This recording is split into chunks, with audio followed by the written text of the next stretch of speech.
श्री वृंदावन विहारी लाल की जय।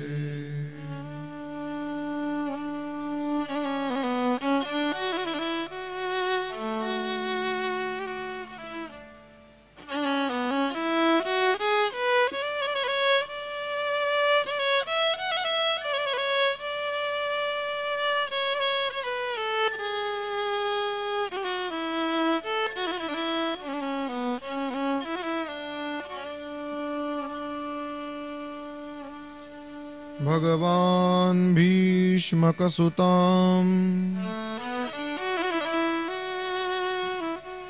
एवं निर्जित्य भूमिपान्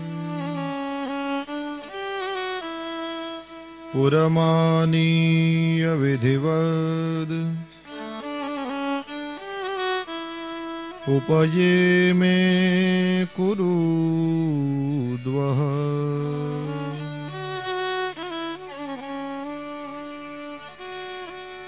तदा महोत्सवो नृणाम्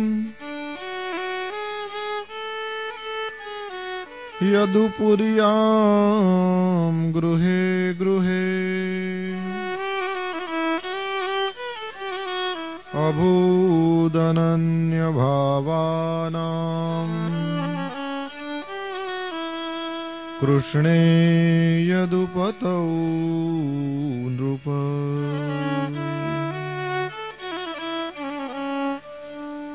द्वारकायामभूद्राजन् महामोदः पुरौकसाम् रुक्मिण्या रमयोपेतम्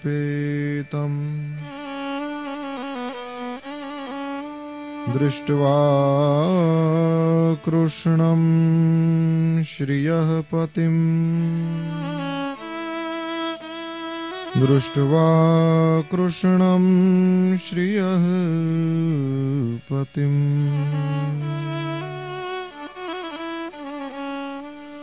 बोलिए श्री शुकदेव जी महाराज की जय। सद्गुरु देव की जय।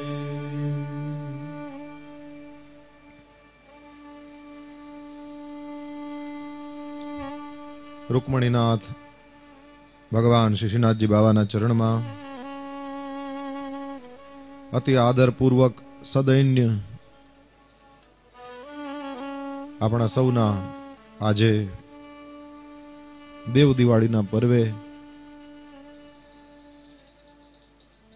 देव उठी एकादशीना पर्वे आदरपूर्वक दंडवत प्रणाम। अहीं श्रीनाथजीनी अंदर रहीने भगवान श्री हरिनी सेवा पूजा करनारा भगवानનું સ્મરણ કરનારા સહુ વૈષ્ણવોના ચરણમાં આપણા સૌના આદરપૂર્વક આજ કથાના અંતિમ દિવસે પ્રણામ અને શ્રીમદ ભાગવતની આ દિવ્ય કથાનું આટલા દિવસથી સાવધાનીપૂર્વક શ્રદ્ધાપૂર્વક व्यासपीठ प्रत्येना आदर ने लईने श्रवण करनारा आप सौ श्रीजी बाबाना लाडीला वैष्णवों ने आदरपूर्वक जय श्री कृष्ण। आओ दिवाળી અને देव दिवाळीनी वच्चे आम तो गंगाजी वहे हरिद्वार में के ऋषिकेश में के गंगासागर तीर्थ में पण श्री शुकदेवजीना मुखमांथी वहेती आ कथारूपी गंगा नाथ द्वारा में सानंद वही आपने सौ इसमें थोड़ा बाज नहीं कट करना चाहिए आनो लाभ लीधो दर्शन श्रवण पान जेने जे लाभ मळ्यो સૌએ કર્યું. આજે કેમ કે કથા ગંગા છે, સમુદ્રની અંદર મળવા માટે થઈને આ ગંગા જઈ રહી છે. આજે જે કંઈ સમય આપણા સૌની પાસે છે, યત્કિંચિત દર્શન કરીએ, પુરાણને પૂર્ણતા તરફ લઈ જઈએ. કથા કેમ કે નદી છે, વહેતી રહે છે. પેલી ગંગા તો ભારતના અમુક ભાગને પવિત્ર કરતી કરતી સમુદ્રમાં મળી જાય છે, પરંતુ આ કથા ગંગા છે, સમગ્ર વિશ્વને પવિત્ર કરે છે, નિરંતર વહેતી રહે છે. ન સાંભળનારાઓ થાકે છે, ન કહેનારાઓ થાકે છે. પેલી ગંગા બ્રહ્માજીના કમંડલુમાંથી નીકળી છે, વિષ્ણુ ભગવાનના ચરણ ધોવાણા છે અને શંકરના માથે છે. એ ગંગાનો સંબંધ ત્રણેયની સાથે છે, એમ આ કથા ગંગાનો સંબંધ પણ ત્રણેય દેવતાઓની સાથે છે.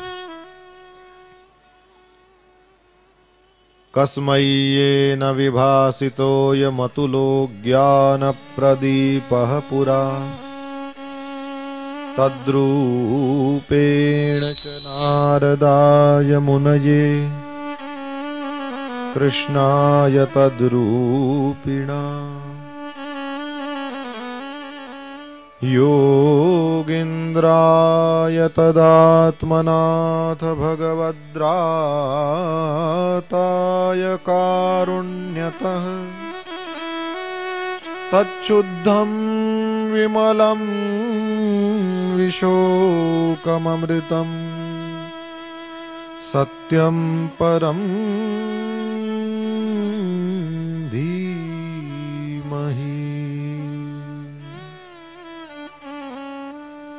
શેષશાહી ભગવાન નારાયણે બ્રહ્માજીને તપસ્યા કરવાનું કહ્યું.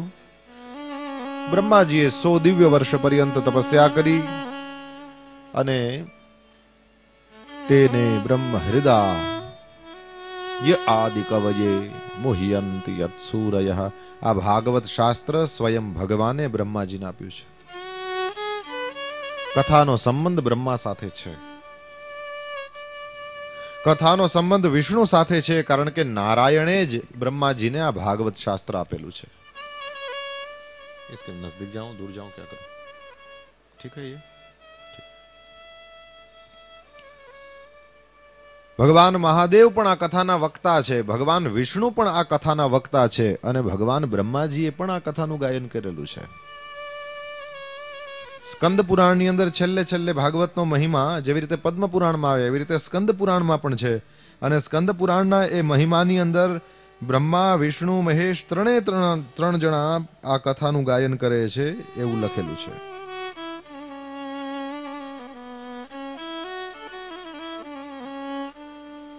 બ્રહ્મા અને વિષ્ણુ અને શંકર ભગવાન એ ત્રણેય જણાને બ્રહ્માજીનું સર્જન કર્યું છે ભગવાને રજોગુણથી.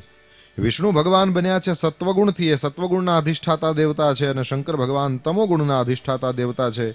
એમાંથી સર્વપ્રથમ બ્રહ્માજીએ નારાયણને કહ્યું, પ્રભુ હું આપને વંદન કરું છું, આપ મને સર્જન કરવા માટે નિયુક્ત કરો છો. મહારાજ, આ રજોગુણ તો કામ, ક્રોધ, લોભ, મોહને પેદા કરનારો છે, મારી ઉપર કૃપા કરો, માને તમારી યાદી બની રહે, મારા મનમાં આ રજોગુણ ન ઘૂસી જાય. એવે સમયે ભગવાન શ્રી હરિ એના ઉપર કૃપા કરીને એમને ભાગવત શાસ્ત્ર આપ્યું છે અને બ્રહ્માજી 7 દિવસના ક્રમથી ભાગવતનો પાઠ કરે છે. 7 દિવસમાં ભાગવત પરિપૂર્ણ થઈ જાય, જેવી રીતના પારાયણ કરતા હોય લોકો 7 દિવસના ક્રમથી, એ રીતે બ્રહ્માજી આ રીતે પારાયણ કરે છે. પછી વિષ્ણુ ભગવાન પણ આવ્યા, એમણે પણ નારાયણને કહ્યું, પ્રભુ તમે મને પ્રજાના પાલન માટે થઈને રાખ્યો છે, હું યથોચિત એનું પાલન કરીશ, પરંતુ આપ મારી ઉપર કૃપા કરો, મને પણ ભાગવતનું દાન કરો મહારાજ. જે સમયે ધર્મને ગ્લાનિ થશે, વારે વારે હું જઈશ અને ધર્મની સંસ્થાપના કરીશ, અલગ અલગ અવતારો લઈશ. જે ભોગાર્થી હશે એ લોકોને યજ્ઞ વગેરેનું નિશ્ચિત ફળ આપી દઈશ. જે મોક્ષાર્થી હશે, જે વિરક્ત હશે, એ લોકોને 5 પ્રકારની મુક્તિનું દાન કરી દઈશ. પરંતુ એવા લોકો પણ તો છે જેને મોક્ષ જોઈતો જ નથી. મહારાજ, હું એનું પાલન કેવી રીતે કરીશ? આત્માનમ ચ શ્રિયમ ચાપી પાલયામી કથમ વદ. વિષ્ણુ ભગવાન નારાયણને કહે છે, હું મારું પાલન કેવી રીતે કરીશ, હું લક્ષ્મીનું પાલન કેવી રીતે કરીશ, અને જેને મોક્ષ જોઈતો જ નથી એને હું શું આપીશ? આપ મને જરા એનું માર્ગદર્શન કરો. અને એ સમયે શ્રી ભગવાન નારાયણે વિષ્ણુ ભગવાનને પણ ભાગવત શાસ્ત્રનું દાન કર્યું છે. કેમ કે લક્ષ્મી નારાયણ બંને છે ને, એટલે વિષ્ણુ ભગવાન એ પરમાર્થનું પાલન કરતા કરતા પ્રસન્ન એવા વિષ્ણુ ભગવાન જ્યારે ભાગવતજીનું પારાયણ કરે ત્યારે લક્ષ્મીજી સાંભળે. સ્કંદ પુરાણમાં લખેલું છે, કહે છે વિષ્ણુ ભગવાન જ્યારે કથા કહે અને લક્ષ્મીજી સાંભળે એવે સમયે 1 મહિનાની કથા થાય છે. માસદ્વયમ રસાસ્વાદ તદા અતીવ સુશોભતે. લક્ષ્મી વક્ત્રી, લક્ષ્મીજી ક્યારેક વક્તા બનીને બેસે અને એક કથાનું પ્રવચન કરે, વિષ્ણુ ભગવાન શ્રવણ કરે, અને ભાગવતની કથા બંનેની વચ્ચે થાય ત્યારે 2 મહિનાની કથા થાય. વિનોદમાં કહે ને કે કોઈ પણ વસ્તુ કેવી હોય તો બહેનોને જરા 2 શબ્દ વધારે જોઈએ. નાની પુરુષો ઓછા શબ્દમાં એ જ વાત કરી દે, એ જ વાતને કહેવા માટે બહેનોને જરા 2 શબ્દ વધારે જોઈએ. વિષ્ણુ ભગવાન છે જ્યારે ભાગવતની કથા કહે તો 1 મહિનામાં પૂરી થાય. બ્રહ્માજી 7 દિવસમાં કરી લે. વિષ્ણુ ભગવાન જ્યારે આનું પારાયણ કરે એ સમયે 1 મહિનો લાગે. પણ લક્ષ્મીજી જ્યારે આનું પારાયણ કરે, લક્ષ્મીજી કથા કહે ને વિષ્ણુ ભગવાન સાંભળે, સ્કંદ પુરાણમાં એવું લખેલું છે 2 મહિનાની કથા થાય. અને પછી અથ રુદ્રોપિતમ દેવઃ સંહારાધિકૃતઃ પુરા પુમાંસમ પ્રાર્થયામાસ સ્વસામર્થ્ય વિવૃદ્ધે. ભગવાન રુદ્રએ પણ નારાયણને પ્રાર્થના કરી, મહારાજ તમે મને જે પ્રકારે કહેશો એ પ્રમાણે હું સૃષ્ટિનો સંહાર કરીશ, પરંતુ મહારાજ આત્યંતિક સંહાર કરવાની મારી સામર્થ્ય નથી, એટલી મારી શક્તિ નથી. કોઈને મોક્ષ જોઈતો હોય તો હું આપી શકતો નથી. એટલા માટે થઈને હું આપને પ્રાર્થના કરું છું. આત્યંતિકે તુ સંહારે મમ શક્તિર ન વિદ્યતે મહદ દુઃખમ મમૈતત્તુ તેન ત્વામ પ્રાર્થયામ્યહમ. અને બૃહસ્પતિજી કહે છે, શ્રીમદ ભાગવતમ તસ્મા અપી નારાયણો દદૌ. મળ્યું ને? અને સતુ સંસેવનાદસ્ય જિજ્ઞે ચાપી તમો ગુણમ. ભગવાન નારાયણે એ મહાદેવજીને એમને પણ ભાગવત જ આપ્યું છે, અને ભાગવતના પારાયણને કારણે મહાદેવજીની ઉપર તમોગુણ હાવી થઈ શકતો નથી. મહાદેવજી તમોગુણના અધિષ્ઠાતા દેવતા ખરા, પણ મહાદેવજી તમોગુણી નથી. બ્રહ્માજી રજોગુણના અધિષ્ઠાતા દેવતા ખરા, પણ બ્રહ્માજી રજોગુણી નથી. વિષ્ણુ ભગવાન સત્વગુણના અધિષ્ઠાતા દેવતા ખરા, પણ સત્વગુણી નથી, નિર્ગુણ છે. ગુણોની અંદર નહીં. સત્વગુણ એટલે શાંત, રજોગુણ એટલે ચંચલ, અને તમોગુણ એટલે જડ. આ ત્રણેય દેવતાઓ બ્રહ્મા વિષ્ણુ મહેશ એ આ ત્રણેય અવસ્થાઓથી પર છે, બિયોન્ડ, ઉપર છે. આ ત્રણેય અવસ્થાઓ એની હોતી નથી. તો તમોગુણના અધિષ્ઠાતા દેવ છે શંકર ભગવાન, તમોગુણી નથી. જેમ ભોળા નથી, ભોળા નાથ છે. છેતરવાના ધંધા એની સાથે ન થઈ શકે. ભોળા નહીં, ભોળાના નાથ છે. એમ તમોગુણી નથી, તમોગુણના અધિષ્ઠાતા. એમને પણ નારાયણે શ્રીમદ ભાગવત આપ્યું છે. અને કહે છે એમણે કેવી રીતે એનું સંસેવન કર્યું છે. કથા ભાગવતી તેન સેવિતા વર્ષ માત્રતઃ. શંકર ભગવાન જ્યારે કથાનું ગાયન કરે ત્યારે અતિ વિસ્તાર પૂર્વક 1 વર્ષ સુધી કથા ચાલે. કારણ કે એની સામે જે શ્રોતા છે એકદમ પાકા, એની સામે ભવાની શ્રોતા છે. શંકર ભગવાન કાયમના વક્તા અને ભવાની કાયમના શ્રોતા. ભવાનીને કથાનું શ્રવણ કરવાનું અતિશય પસંદ છે, કોઈ શાસ્ત્ર બાકી નથી. અને શંકર ભગવાનના દ્વારા ગાયન કરવામાં પણ કોઈ પણ શાસ્ત્ર બાકી નહીં. તો શંકર ભગવાન જ્યારે ભાગવતની વાત આવે એટલે પછી એમને જરા વિશેષ આનંદ આવે. કોઈ પણ કથાને અલગ અલગ દિવસોમાં કહેતા હશે, પણ જ્યારે ભાગવતની વાત આવે 1 વર્ષ સુધી એમની ભાગવત કથા ચાલે. આહા, સાક્ષાત ત્રિભુવનનો ગુરુ છે શંકર. હા, તુમ ત્રિભુવન ગુર વેદ બખાના. એનો સ્વર આપો પછી. તુમ ત્રિભુવન ગુર વેદ બખાના આન જીવ પાવર કા જાના.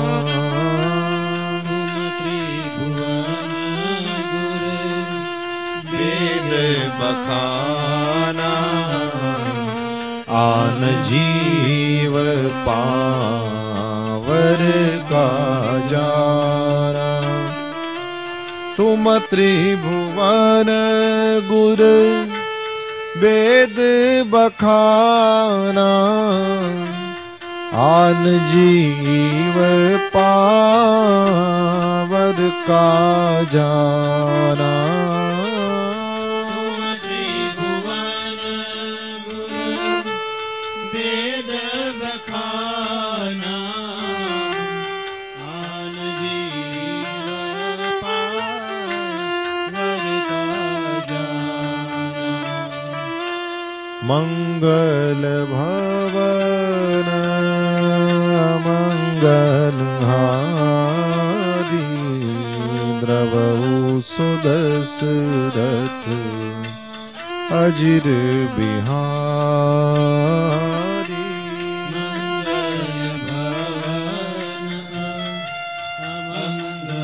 मंगलहारी द्रवहु सुदशरथ अजिर बिहारी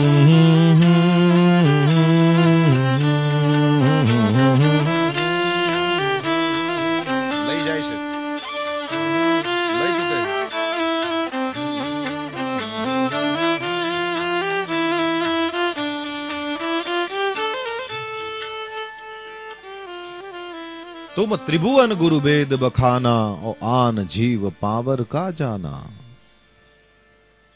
ભગવાન મહાદેવ એ વ્યક્તિત્વ એ મહાદેવ છે એક વર્ષ પર્યંત શ્રીમદ ભાગવતનું શ્રવણ કરે છે અને એક ભાગવતનું કથન કહે છે માં ભવાની સામે બેસીને શ્રવણ કરે છે બ્રહ્મા વિષ્ણુ મહેશ ત્રણેય દેવતાઓની સાથે જેમ પેલી ગંગાનો સંબંધ એમ આ ગંગાનો પણ સંબંધ છે એ ગંગા પણ સ્નાન પાન કે દર્શન કરનારને પવિત્ર કરી દે છે આ ગંગાનું પણ એમ જ છે અહીંયા તો આપણે તો આ કથાની કંકોત્રી જો જેને હરખી વાંચી છે એને ખબર છે એમાં સ્પષ્ટ લખેલું છે કે આખો દરિયો આપણે ન પી શકીએ કઈ વાંધો નહીં પણ આપણે થોડું તો આચમન કરી શકીએ એવી રીતે આ કથામાં જેને જેને પૂરો સમય મળે બહુ સરસ પણ નહીતર જે થોડું ઘણું પણ જે પાન કરશે એ પણ ભાગ્યશાળી ગણાશે અગસ્ત્યની જેમ આખો દરિયો પી જવાનું આપણને મન થાય બહુ સારું અગસ્ત્યની જેમ અગસ્ત્ય મહારાજ આખા સમુદ્રનું પાન કરી ગયા હતા એવી કથા છે કદાચ આપણને એવી ઈચ્છા થાય તો એ શોભનીય છે એ વસ્તુના વખાણ થવા જોઈએ પણ મારીને તમારી પાસે એટલું સામર્થ્ય નથી મનોરથ પોતાના સ્થાન ઉપર છે અને આપણી ત્રેવડ આપણા સ્થાન ઉપર છે આજે હું શ્રૃંગાર લેવા ગયો અને એ હારા એવા હોય એવી એવી વસ્તુઓ કાઢે આપણને એમ થાય કે આમાં તો લાખ 2 લાખ રૂપિયા ખિસ્સામાં હોવા જોઈએ તો થાય અને હારા થાકે નહીં હો એક એક વસ્તુ બતાવ્યા કરે અને એમાં તો મારે તો ઓલું હારું મોટું મોટું બધું લેવાનું હતું એટલે એને તો કારીગરોને એને સરળ પડે ને એ દેખાય પણ સારું જેટલી મોટી વસ્તુ એટલી એ લોકો વધારે ફાઇન બનાવી શકે અને ટૂંકમાં દુકાનમાં તમને ચોંટાડી દે એ લોકો હલવા ના દે તમને જોવ તો ખરા હું ક્યાં કહું કે લેજો એમ કે આપણને જોવ તો ખરામાં જોવ તો ખરામાં પોણો વાગી ગયો હતો મેં કીધું હવે કથા છે જવા દે ભાઈ મને કહે પાછા આવશો ત્યારે હું તમને હીરાની 2-3 વસ્તુ બીજી બતાવીશ હું તારી દુકાનનું પગથિયું જ નહીં ચડું એટલું ફાઇન બતાવે એટલી સરસ સરસ વસ્તુ હોય કે આપણે ત્યાંથી અફસોસ લઈને પાછા આવીએ કે હું મારા ઠાકોરજી માટે આ વસ્તુ ખરીદી નથી શકતો કારણ કે એક મર્યાદા આવી જાય બધાની અને મર્યાદા કરતા એક પૈસાની મર્યાદા એ તો ઠીક છે એ તો સવાલ જ નથી ક્યાંક તો બધાની આવી જાય પણ જરૂરત એ હોવી જોઈએ ને આપણે અહીંયાની જેમ થોડું હોય કે દરરોજ એક વસ્તુ ધરાવી દીધી એટલે મૂકી દેવાની હોય પાછી નહીં ધરાવવાની એવું તો ના હોય ને તો એ હારા થાકે નહીં એ લોકોમાં કંઈક વિશિષ્ટતા હોય પણ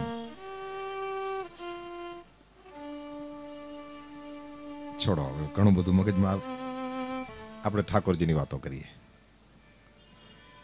तुम त्रिभुवन गुर वेद बखाना जीव पा मर का जाना ત્રિભુવનના ગુરુ છે શંકર ભગવાન. ધારે તો દરિયો પી શકે એવા છે, કારણ કે અગસ્ત્ય પી જાય તો આ ના પી જાય નહીં. હકીકત એ છે કે એ કોઈ પણ પ્રકારની માણસને ઈચ્છા થાય તો પોતાની રીતે બહુ અદ્ભુત વાત છે, પણ એટલી ત્રેવડ ના હોય આપણી.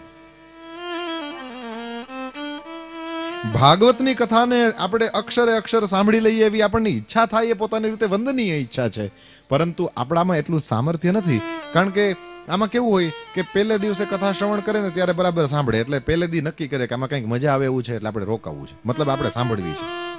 પછી બીજે દિવસે આવીને સાંભળે ખરા, આનંદ પણ બહુ આવે, પણ પહેલે દિવસે જે કહ્યું હોય બીજે દિવસે ભૂલી જાય.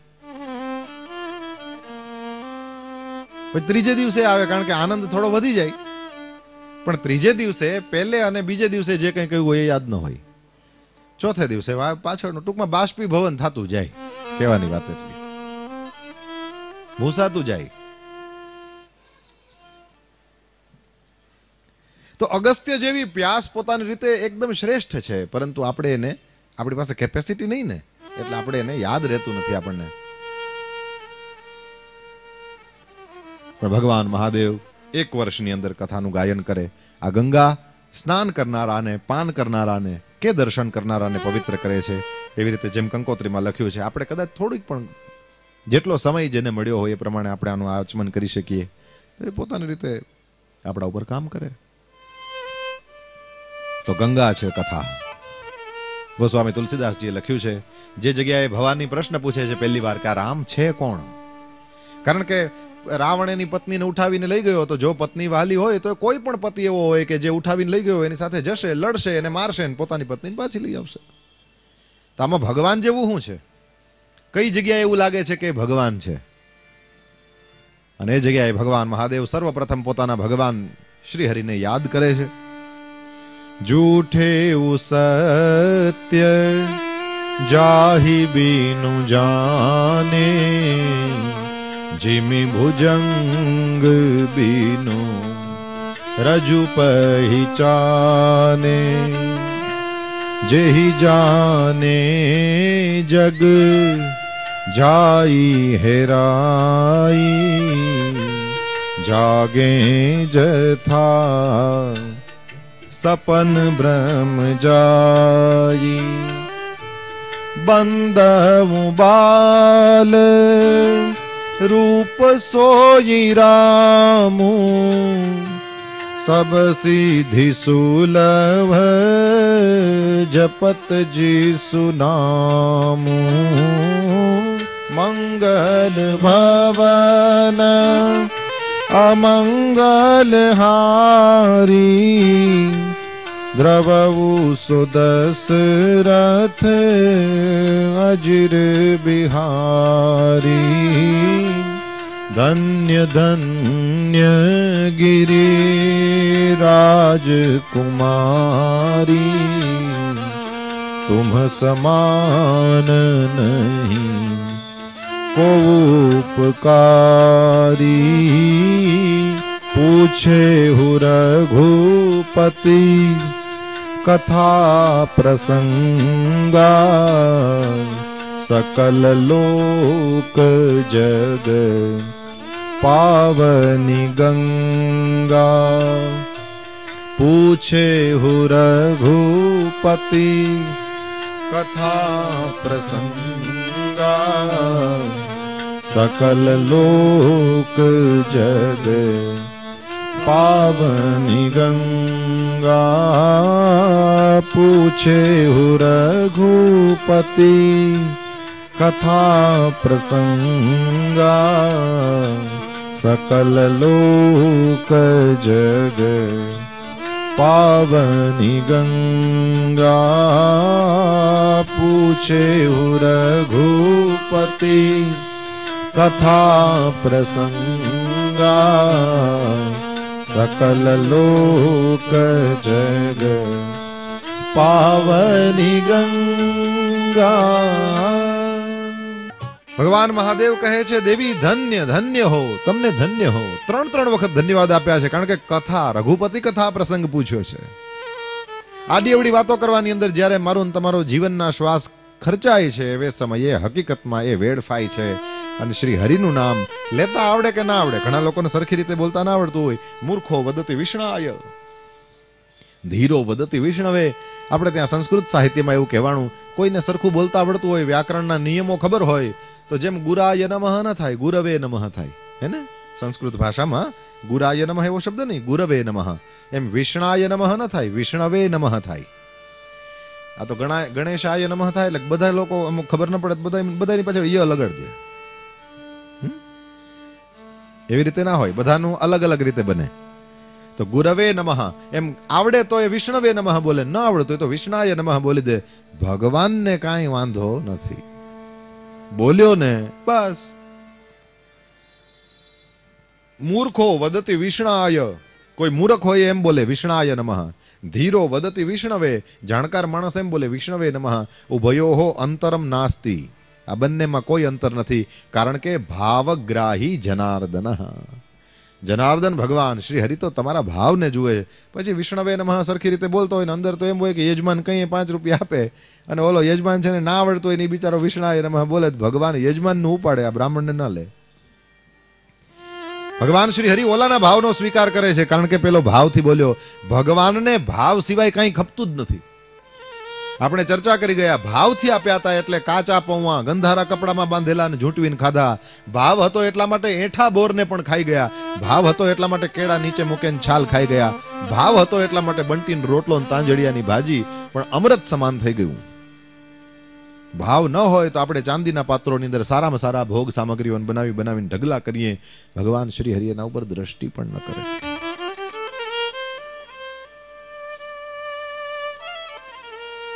બે જ રીતે જમવાનું હોય છે. મહાભારતમાં લખેલું છે, કૃષ્ણ ભગવાન દુર્યોધનને કહે છે 2 પરિસ્થિતિમાં જમી લેવાનું. એક તો કોઈ પ્રેમથી આપે તો જમી લેવાનું. ગમે એવા નિયમો હોય, નિયમોમાં બહુ પકડી નહીં રાખવાનું. કોઈ પ્રેમથી કંઈ આપે તો થોડું, તમને ભાવતું હોય ના ભાવતું હોય કાંઈ ચિંતા કરવાની. કોઈ માણસનો પ્રેમ હોય તો ચોક્કસ લેવું જોઈએ. આજ મેં સવારનો એવો ઉપાડો લીધો હતો, મારે કંઈ ખાવું જ નથી. પછી સાંજે આ મારી માં ફ્રૂટ લઈને આવી ગઈ, મારે ખાવું પડ્યું કે. કારણ કે પ્રેમથી કોઈ વ્યક્તિ કંઈ તમને પ્રેમથી આપે તો પછી એમાં ચાલે જ નહીં. અને 11 ભાંગી જાય એવું તો નથી. કોઈ ફ્રૂટ આપે તમને તો એમાં તમારી 11 થોડી તૂટી જાય. મને તો એમ કહેવાનું મન થાય, જરાક સાહસની વાત છે પણ મને એમ કહેવાનું મન થાય, કોઈ પ્રેમથી આપે ને તો એ બિસ્કિટ ખાવ તો એ તમારી 11 ન તૂટે. કોઈ પ્રેમથી ગાંઠિયો ખવડાવી દે તો એ તમારી 11 ના તૂટે. કારણ કે પ્રેમથી જે ખાવ છો એ પ્રસાદ છે, અને પ્રસાદથી કોઈ દી વ્રત ના તૂટે. તૂટી ગયા હોય વ્રત હંધાઈ જાય. પ્રસાદથી કોઈ દી વ્રત ના તૂટે સાહેબ. યાદ કરો મહાપ્રભુ વલ્લભાચાર્યજીને 11નો જ દિવસ હતો, જગન્નાથપુરીની અંદર એમના હાથમાં કોઈએ ભાત આપ્યો, પણ એમણે ભાત લેવો નહોતો. એટલે એમણે વિચાર કર્યો કે આ ભાતને લઈશ નહીં, પણ આ પ્રસાદ છે અને આનું અપમાન ન કરાય. કારણ કે સત્યનારાયણની કથા આપણને સૌને ખબર છે, પ્રસાદને ના લીધા વિના ઓલી ગઈ તો શું થયું. ભગવાનના પ્રસાદનું બહુ જ મહત્વ છે. પ્રસાદ લેવો નથી એકાદશી છે, કારણ કે ઠાકોરજીને તો કંઈ એવું વ્રત ન હોય. તમે જોયું ને, પ્રસાદમાં તો ઠાકોરજીને તો બધું આવે, આજે આવે. એ કઈ 11 ન કરે. ઠાકોરજી હાટું 11 છે કે આપણા હાટું છે? હા, ઠાકોરજી દરરોજ જેટલા ભોગ લાગતા હોય, તમે શ્રીજી બાબાને જોજો, આપણી જેમ પેટ નથી નીકળું, ફિટ છે એકદમ, 6 પેક. હે ને, પરફેક્ટ છે ને? એ જોઈ ફાઇન જોઈ કેટલા ભોગ. અને કોક દી તો કોક તો ભાવથી જમાડતું હોય ને, પણ નીકળે છે. ગજબ છે ને. શીખવા જેવું છે આમાંથી બધું. એટલે ઠાકોરજીને 11 ના હોય, 11 તમારે ને મારે હોય. પણ એમાંય કોઈ પ્રેમથી કંઈ આપે તો કદી 11 તૂટે નહીં. કૃષ્ણ કહે છે દુર્યોધનને, કોઈ પ્રેમથી આપે તો જમી લેવાય, અથવા તો આપણે ફસાઈ ગયા હોય તો જમી લેવાય. આપણે એમ થાય કે જમીશ નહીં તો મરી જઈશ. પછી એવે ટાણે ન જોવાય કે આ બ્રાહ્મણનું ઘર છે, ને લોહાણાનું ઘર છે, ને વાણિયાનું ઘર છે, ને શુદ્રનું છે, ને મુસલમાનનું ઘર છે, ને ફલાણાનું ઢીકણાનું. હે, એમ થાય કે પ્રાણ કંઠમાં આવી ગયા છે, હવે નહીં ચાલે, કંઈક તો ખાઈ જ લેવું પડશે. અમુક રોગ એવા હોય તો લોકોને કંઈક ખાઈ લેવું પડે. લોકો પોતાની પાસે ખાવાનું કંઈક રાખતા હોય. હવે અમુક રોગની અંદર ફસાઈ ગયા હોય, પછી એવે ટાણે એ જોવા ન ઉભું રહેવાય. એવે ટાણે તમારે કાંઈ નથી તૂટતું, કારણ કે આપણે હોઈએ તો ધર્મ હોય, આપણે જ વયા જાય. પછી કાલિદાસ કહી ગયો છે, હું શરીર માધ્યમ ખલુ ધર્મ સાધનમ.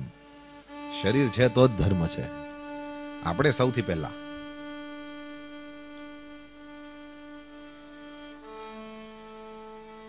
તો ભગવાન શ્રી હરિને કઈ એકાદશીના વ્રતનું ને એવું કઈ હોય નહીં. એ તો કેવળ અને કેવળ એક જ ચીજને જોવે છે ને પ્રેમ. શું ફરક પડી જાય છે? એના કાચા પૌવાને પણ ઝૂંટવીને ખાઈ લીધા. શું ફરક પડી જાય છે? આપણે સૌએ દર્શન કર્યું હતું આ વસ્તુનું કથામાં. એઠા બોર ખાઈ જાય ને આપણે થરીએ તો અડતા નથી. કેવલ કેવલ અને કેવલ પ્રેમનો ભોગતા છે કૃષ્ણ. પ્રેમનો જ દેવતા. એટલા માટે થઈને હું વૈષ્ણવનું નામ તો ભૂલું છું, તમને કદાચ યાદ આવી જશે. ખાલી એની પાસે ચણા હતા અને પાતળમાં મૂકતા જાય ચણા ને એમ કે હે પદ્મનાભદાસજી. તો તે તો અષ્ટછાપમાં આવે ને? પદ્મનાભદાસજી અચ્છા અષ્ટછાપમાં ના આવે. કાંઈ નહોતું ને એવી કથા છે. ગરીબી આંટો લઈ ગયેલી, જાણે પુષ્ટિ સંપ્રદાયમાં બીજા સુદામા છે. અને પોતાની પાસે રહેલા એક કેવલ ચણા અને કહે છે કે હવે પણ ઠાકોરજીને આરોગ આવવું તો બધું. સુદામાના મનમાં એવું નહોતું કે મને શ્રીખંડ બાસુંદી ખવડાવું. એની પાસે ચણા હતા ને એને સંતાડતા હતા, અરે પૌવા હતા ને એને સંતાડતા હતા. પણ પદ્મનાભદાસજીને તો એવું છે કે મારે તો ઠાકોરજીને બધી સામગ્રીઓ ધરાવવી છે. અને કહે છે કે ચણાની મુઠ્ઠી મૂકતા જાય, આ છે એને તમે શ્રીખંડ સમજજો, આ છે એને તમે પૂરી સમજજો, આને બાસુંદી સમજજો. પણ કેમ કે ભક્તમાં ભાવ છે, ઠાકોરજી એને એ રીતે જ ગ્રહણ કરે છે અને એને એ ચણામાં શ્રીખંડનો જ સ્વાદ આવે. કારણ કે અસલ સ્વાદ પ્રેમમાં હોય છે. હા, 56 ભોગ ખવડાવે પણ લાકડી લઈને માથે ઉભો રહે તો તમે ખાઈ શકો? એમાં સ્વાદ આવે? તમારી પ્રિય વસ્તુ હશે તો પણ નહીં આવે. અને અતિશય જ્યારે કોઈ પ્રેમથી ખવડાવે ત્યારે વસ્તુમાં સ્વાદ હોય છે. ભાગવતજીની પોથી લઈને ફરીએ, અનેક અનેક અન્નપૂર્ણાઓના હાથે જમવાનો અમને લોકોને ચાન્સ મળે. પણ કેમ કે પ્રેમથી ખવડાવે એટલે બધાના હાથની રસોઈ જુદી જુદી હોય, પણ અમારે તો કંઈ ફરક જ ન પડે. સારું જ લાગે, કારણ કે પ્રેમથી, પોષણ પ્રેમથી થાય. તો શ્રી કૃષ્ણચંદ્ર પ્રેમનો દેવતા છે. આવો, જેટલો સમય મારી તમારી પાસે છે, આપણે પ્રેમના દેવતાએ શું શું કર્યું હતું, કેના પ્રેમને જોઈને દોડી દોડીને ગયેલો, એની વાતોનું થોડું દર્શન કરીએ. સર્વપ્રથમ રૂકમણી દેવીની સાથે ઠાકોરજીના વિવાહ. આમ તો વિવાહ ખેલ, પરંતુ રૂકમણીની ઈચ્છાથી કૃષ્ણ ગયા છે, આ યાદ રાખવા જેવું છે. કૃષ્ણને કોઈ ઈચ્છા નથી કોઈની પાસે ક્યાંય જવાની. જીવમાં ઈચ્છા અનંત, સામર્થ્ય નથી. ભગવાનમાં સામર્થ્ય અનંત, ઈચ્છા નથી. પણ જીવમાં જ્યારે સાચી ઈચ્છા દેખાય તો ભગવાનમાં પણ ઈચ્છા પ્રગટ થાય. બહુ જ પ્રેમથી તમે જ્યારે ભોગ ધરાવો છો એવે સમયે ઠાકોરજીને ભૂખ લાગે છે. બહુ જ પ્રેમથી જ્યારે પોઢાડો છો એવે સમયે ઠાકોરજીને પણ નિંદર આવે છે. બહુ જ પ્રેમથી જગાડો ત્યારે જાણે નિંદરમાંથી ઉઠ્યા હોય એવી રીતે ઠાકોરજી જાગે પણ છે. બધું થાય. રૂકમણીનો પ્રેમ જ એટલો બધો હતો, ભગવાન શ્રી હરિને ત્યાં જવું પડ્યું અને ત્યાંથી રૂકમણીનું હરણ કરીને લઈ આવે છે. ભગવાન શ્રી કૃષ્ણચંદ્રના વિવાહ રૂકમણી દેવી સાથે થયા. સુખદેવજી મહારાજ કહે છે, દ્વારકાયામ અબુદ રાજન મહામોદહ પુરૌકસામ. શ્રી કૃષ્ણચંદ્રના વિવાહ મહોત્સવના દર્શન કરીને દ્વારકાવાસીઓને પરમ આનંદ થયો છે. કૃષ્ણ અને રૂકમણીથી પહેલો દીકરો થયો, એનું નામ છે પ્રદ્યુમ્ન. પ્રદ્યુમ્ને શંબરાસુરને માર્યો છે અને પછી તો પેલી માયાવતી જે રતિ બીજો અવતાર છે, પ્રદ્યુમ્ન કામદેવનો અવતાર છે. કૃષ્ણની સાથે એ પેલી રાસલીલામાં યુદ્ધ કરે છે અને એમાં કામદેવ હાર્યો, એટલે એવી શરત રાખવામાં આવેલી કે જે કોઈ હારે એ જે જીતે એનો દીકરો થાય. કામદેવ કૃષ્ણનો દીકરો થઈને આવ્યો છે.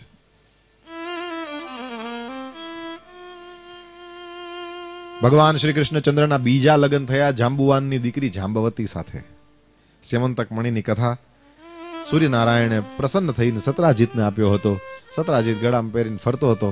કહે છે આમાંથી દરરોજનું 84 કિલો સોનું નીકળતું. કેટલું? 84 કિલો સોનું નીકળતું એમાંથી. અને એ મણીને કારણે કૃષ્ણ ભગવાનને લાગ્યું કે આ અતિ સંપત્તિ વિપત્તિ છે. જાજુ ભેગું થાય કંઈ પણ એ નહીં સારું. સોનું નહીં, એની અંદરથી દરરોજ 84 કિલો ચોખા નીકળતા હોત ને તોય ખરાબ. કારણ કે એનાથી ને એનાથી કોક દી એના ને એના જીવ ઉપર સંકટ આવે. અતિ સંપત્તિ નહીં સારી. કૃષ્ણ ભગવાને કહ્યું સતરાજીતને, આ મણી મને આપી દે, આમાંથી સોનું નીકળે. સોનું કેમ કે તારું કહેવાય, એટલે સોનું દરરોજ તારા ઘરે પહોંચી જશે. પણ આ મણી તું તારી પાસે નહીં રાખ, આનાથી કોક દિવસ તારા ઉપર સંકટ આવશે. પણ સતરાજીતના મગજમાં વાત બેઠી નહીં. પૈસો ચીજ એવી છે કે જો બહુ થઈ જાય ને તો માણસના મનમાં બીજું કંઈ આવે કે ન આવે, પણ અવિશ્વાસ પહેલો વહેલો આવે. કોઈના ઉપર વિશ્વાસ રહે નહીં. પછી કોઈ એમ કહે કે આ ફલાણી જગ્યાએ લગાડો, તમારા પૈસા બહુ વધશે, જલ્દી વધશે, તો વિશ્વાસ ના આવે. સત્રાજીતને પણ કૃષ્ણ ઉપર વિશ્વાસ ન બેઠો અને એના કારણે થઈને સત્રાજીતે તો કૃષ્ણની વાત માની નહીં, પોતાના ઘરમાં મણી રાખ્યો. એક દિવસ એનો ભાઈ છે પ્રસેન ગળામાં મણી પહેરીને જતો હતો. જંગલની અંદર એક સિંહે એને જોયો ને મારી નાખ્યો છે. અને પછી તો મણી લઈને સિંહ પણ ત્યાંથી આગળ ચાલતો થયો. એક રીંછે જોયો જાંબવાને, એ રીંછે સિંહને મારી નાખ્યો, પોતાની ગુફાની અંદર ઘૂસી ગયો. અને એ બાદ અહીંયા દ્વારકામાં સત્રાજીતે કેમ કે પ્રસેન પાછો ના આવ્યો એટલે એવી વાત ફેલાવવાની શરૂ કરી કે કૃષ્ણએ મારી પાસે મણી માંગ્યો હતો, એટલે કદાચ કૃષ્ણએ મારા ભાઈને મરાવી નાખ્યો હોય અને મણી લઈ લીધો હોય. કૃષ્ણનો દીધેલો રોટલો ખાવાવાળા દ્વારકાવાસીઓ પણ કનૈયાના વિશે જેમ તેમ બોલવા માંડ્યા. કરણે કરણે જપંજના. કોઈને કહેતો નહીં, મને કોકે કીધું હતું, એમ કરી કરીને બધા એકબીજાને કહી દીધું કે નાના માણસના પાસે પૈસા થયા, કૃષ્ણથી જોવાના નહીં. પ્રસેનને મારી નાખ્યો લાગે ધીરે ધીરે કરતો. ગણગણાટ તો દ્વારકાના મહેલમાં પણ પહોંચી ગયો. કૃષ્ણ ભગવાનને ખબર પડી કે આવી કંઈક વાત છે અને લોકો મારા વિશે એવી ચર્ચા કરે છે કે કૃષ્ણએ કદાચ મણી લઈ લીધો હોય. કૃષ્ણ ભગવાને વિચાર કર્યો, ગામાખાના ગળે કોઈ દિવસ આપણે ગળણું બાંધી શકીએ નહીં, એટલે આના મૂળમાં જવું જોઈએ. એટલે દ્વારકામાંથી થોડાક ડાયા માણસોને સાથે લીધા અને જંગલમાં ગયા છે. જંગલમાં જોયું તો પ્રસેન મરેલો પડેલો હતો. ત્યાંથી આગળ સિંહના પગલા જોયા. કૃષ્ણ એ પગલે આગળ ચાલે છે. થોડાક આગળ ગયા, સિંહ પણ મરેલો જોયો. ત્યાંથી આગળ રીંછના પગલે આગળ ગયા. પગલા એક ગુફામાં જતા જોઈને કૃષ્ણએ દ્વારકાવાસીઓને કહ્યું, તમે અહીંયા ઊભા રહેજો, હું 8-10 દિવસમાં પાછો ના આવું તો સમજી લેજો મને પણ રીંછે મારી નાખ્યો છે. દ્વારકાવાસીઓ 15-20 દિવસ ઊભા રહ્યા એવી કથા છે. અને અંદર ગયા કૃષ્ણ ભગવાન, જોયું તો એક નાનકડી રીંછડી અને એના હાથમાં આ મણી હતો. અને કૃષ્ણ ભગવાન એનો હાથ લઈને જ્યાં પકડીને મણીને લેવા જાય ત્યાં મંડી રડવા. અને એટલે એની ધાત્રી આવે છે અને એ પણ જોર જોરથી મંડી રાડું નાખવા. ત્યારે જાંબવાન આવ્યો. જાંબવાન અને કૃષ્ણની વચ્ચે યુદ્ધ થયું છે. 28 દિવસ સુધી યુદ્ધ થયું. અહીંયા યુદ્ધ ચાલે, દ્વારકાવાસીઓ થાકીને પાછા દ્વારકા ગયા. અને એવી કથા છે કે એ લોકોએ ત્યાં જઈને રડતા રડતા બધી વાત કરી કે કૃષ્ણ ભગવાન ગુફામાં ગયા, અમે અંદર જોવા નથી ગયા, પણ કૃષ્ણ ભગવાને કીધું હતું કે હું આટલા દિવસમાં પાછો ના આવું તો સમજી લેજો હું સ્વધામ ગયો. કૃષ્ણ ભગવાન કદાચ સ્વધામ ગયા છે. આખી દ્વારકામાં મંડ્યા રડવાઓ. અને પાછળથી પછી જે દાન દેવાના હોય કનૈયાના નામના, એ બધા દેવા માંડ્યા. સૂતક પાડ્યું, આમ કર્યું તેમ કર્યું. પણ વસુદેવને દેવકીએ કૃષ્ણ ભગવાન પાછા આવે એવી ભાવનાથી પોતાના માતાજીનો યજ્ઞ કરાવ્યો એવું લખેલું છે. પોતાની કુળદેવીને એના માટે થઈને યજ્ઞ કરાવ્યો છે. અને અહીંયા શું થયું, કયું 28 દિવસ સુધી યુદ્ધ કર્યા પછી કૃષ્ણ ભગવાને જાંબવાનના કર્ણના મૂળની અંદર જ્યાં પ્રહાર કર્યો, જાંબવાનની બુદ્ધિ ખુલી ગઈ અને એણે જોયું કે આ કૃષ્ણ છે હકીકતમાં રામ છે.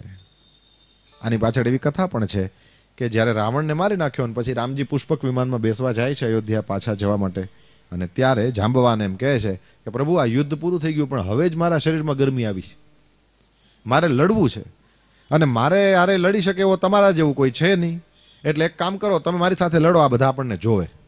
રામ ભગવાને કીધું એલા અત્યારે હવે શું છે, રાવણ મરી ગયો, કામ પૂરું થયું, હવે આપણે ઘરે જવાનું પાછું. કીધું નહીં, બસ મને હવે જ મન થયું છે. અમુક હોય ને એવા આમ રાસ લેતા હોય બધા, એમાં હાવ પૂરું થવા આવે તઈ એને ઉપડે, અને ત્યાં તો અહીંથી કે રાસ વિહારી લાલ કી જય, પછી એને બેસી જવાનું મન ન થાય, બધા બેસી જાય, હરમના માર્યા બેસી જાય.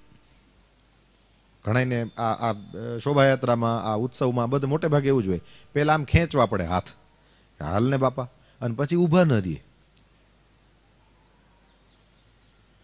જાંબવાનને રામ ભગવાન કહે છે હવે અત્યારે તમને મન થયું ખોટે ટાઈમે થયું છે. જાંબવાને કીધું ના હાલે, તમારી પાસે આવીને જે જેવી ઈચ્છા કરે તમારે પૂરી કરવી પડે.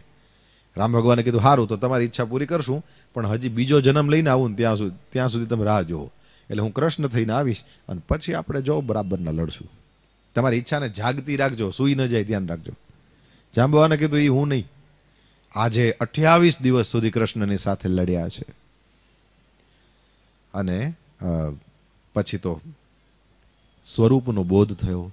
શ્રી રામના રૂપની અંદર જાંબવાને કૃષ્ણની સ્તુતિ કરી છે. પછી કૃષ્ણ ભગવાનને કીધું કે પ્રભુ આ મણી તો બરાબર છે તમે લઈ જાઓ, પણ મેં જોયું હતું તમે મારી દીકરીનો હાથ પકડ્યો તો, એટલે હવે મારી દીકરી નહીં લઈ જાઉં. કૃષ્ણ ભગવાને કીધું એમ થોડા કઈ લગ્ન થોડા કર્યા કહેવાય. એ તો ઓલો મણી વિશે દ્વારકામાં જેમ તેમ લોકો બોલતા હતા એટલે મેં એના હાથમાંથી ખેંચવા માટે હાથ પકડ્યો હતો. કીધું તમે જેનો હાથ પકડો એનો હાથ હવે બીજા કોઈના હાથમાં હોપાય નહીં. એ તમારી છે, તમારે લઈ જવી પડે, મારી દીકરી છે. કૃષ્ણ ભગવાને કીધું બધું સાચું, પણ આની યારે કીધું નહીં. બસ તમે ગીતાજીમાં બોલ્યા છો, પત્રમ પુષ્પમ ફલમ તોયમ યો મેં ભક્તિ આપે. કોઈ મને બહુ પ્રેમથી પાણી આપે કે ફળ આપે કે પત્ર પુષ્પ પાંદડા આપે તો હું લઈ લઉં છું. તમે જ કીધું છે ને. કૃષ્ણ ભગવાને કીધું પાંદડા આપને હું ક્યાં ના પણ આ રીંછડી છે અને જીવ તો જીવ છે, આની યારે હું કઈ લગ્ન કરું માણસ થા ને. જાંબવાને કીધું હું માણસ નથી, હું રીંછ છું. તો કીધું તમારે લગ્ન કરવા જ પડે. અચ્છા, ભગવાન ફસાણા. ભગવાને વિચાર કર્યો હાલો આ એમ સંતોષ થતો હોય તો પૂરું કરો. તે ન્યા ગુફામાં ભગવાનના આની સાથે જાંબવતી સાથે લગ્ન થયા. પછી કેવું જેવા ભગવાન ગુફાની બહાર નીકળ્યા, દ્વારકાવાસીઓ તો નીકળી ગયેલા ત્યાંથી, નારદજી સામે ઉભા હતા. નારદજીએ કીધું પ્રભુ વિવાહની વધામણી. ઠાકોરજીએ વિચાર કર્યો કે આ ખોટો માણસ સામે આવીને ઉભો છે. લગ્ન રીંછડી હારે કર્યા અને નારદજી સામે ઉભા છે. હવે શું થાય? ત્રિભુવનમાં ખબર પડી જાય ને. એટલે ધીમેકથી ભગવાને નારદજીને કીધું જો તું મારો વાલો દીકરો છે અને આવી વાત હોય ને દાટી દેવાય, આવું કોઈને કહેવાય નહીં. નારદજી કીધું સારું. નારદજી સીધા દ્વારકા આવ્યા અને દ્વારકામાં હાવ તીનબત્તી ચોકમાં વચ્ચો વચ્ચ ત્રિકમને પાવડા લઈને ખાડો કરે. નારદજી વીણા સાઈડમાં મૂકી દીધી, ના ત્રિકમ પાવડા લઈને ખાડા કરે. તે આખા દ્વારકાવાસીઓને બધાને જોણું થયું કે નારદજી જેવા નારદજી આ કામે રહી ગયા લાગે છે, ક્યાંક આ રસ્તો ખોદે. નારદજીની પાસે બધા આવ્યા, કીધું નારદજી તમારે આ બધું કરવાની શું જરૂર? કહ્યું ભગવાન રીંછડીને પરણીને આવે છે અને ભગવાને કીધું છે આવી વાત દાટી દેવાય, એટલે એ વાત મારે અહીં દાટવી છે. તો ખાડો તો કરવો પડે ને, તમારે કોઈ વસ્તુ મૂકવી હોય અંદર, વાસ્તુ કરાવો તો ઓલે પંચરત્ન મૂકે પેલા ખાડો કરે ને. ભગવાન રીંછડી હારે લગ્ન કરીને આવે છે અને વાત અહીંયા દાટી દેવાની છે. હવે કઈ બાકી દે. ઠાકોરજીને ખબર પડી ગઈ નારદજીઓ મારી પહેલા પહોંચી ગયો. કીધું કાંઈ વાંધો નહીં, તું ભલે તું તારી રીતે કરું, મારી રીતે કરું. દ્વારકાજીના પાદરમાં પધાર્યા ઠાકોરજી. ગોમતી નદી વહે છે અને ગોમતી નદીમાં જાંબુવતીને સ્નાન કરાવ્યું એટલે ઓલું રીંછડી વાળું જે રૂપ હતું એ અંતર્ધાન થઈ ગયું અને સુંદર સ્ત્રીના રૂપમાં જાંબવતીજી બદલી ગયા. અને જ્યાં દ્વારકાવાસીઓ બધા હસતા હસતા આવ્યા તો જોયું તો બાજુમાં સુંદર સ્ત્રી. તરત જ બધા વિચાર કરવા લાગે નારદજી ખોટું બોલતા હતા, આ કોઈ રીંછડી યારે થોડા ઠાકોરજીના લગ્ન થયા, આ તો આટલી સુંદર છે જાંબવતી. ભગવાને કીધું એ તો હું સમયસર જો ન ચેતી ગયો તો ફજે તો થાત બરાબરનો. કારણ કે કોકનું માન રાખવામાં આમાં આપણું ઓછું થઈ જાય.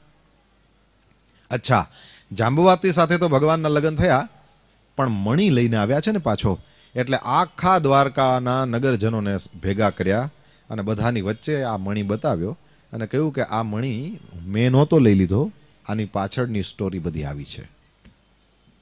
આનો ભાઈ ગળામાં પહેરીને ગયો હતો, એને એક સિંહે મારી નાખ્યો હતો, સિંહને એક રીંછે મારી નાખેલો અને રીંછની પાસેથી આ મણી હું લઈ આવ્યો છું. હવે કેવું થયું ખબર? આખી દ્વારકા જે કૃષ્ણ વિશે જેમ તેમ બોલતી હતી ને, સુકાન ફરી ગયું. હવે બધા સત્રાજીતને ખીજાવા માંડ્યા, હરમ નથી આવતી, દ્વારકાધીશ છે, ભગવાન છે, તારા મોઢામાં કીડા પડશે. તે તમારા મોઢામાં નહીં પડે કાકાઓ, તમે શું બોલતા હતા? આ દુનિયાનું આવું છે, આમ બોલતા હતા, હવે આમ બોલવા માંડ્યા. સત્રાજીતને તો ઘરની બહાર નીકળવું મુશ્કેલ થઈ ગયું. હવે આનો રસ્તો શું કરવો? વિચારે ચડ્યો મારે કંઈક તો રસ્તો કરવો પડે આનો. એમાં પોતાની દીકરી સત્યભામાને જોઈ, એકદમ રૂપાળી, અને શતધન્વા નામના યાદવ સાથે સત્યભામાની સગાઈ ઓલરેડી કરી નાખેલી હતી. તો પણ એણે વિચાર કર્યો કે જો આ મારી દીકરી હું કૃષ્ણને આપી દઉં તો પછી મારી કોઈ નિંદા કરી શકે નહીં, કારણ કે ભગવાનનો સસરો બધાય મને પગે લાગશે.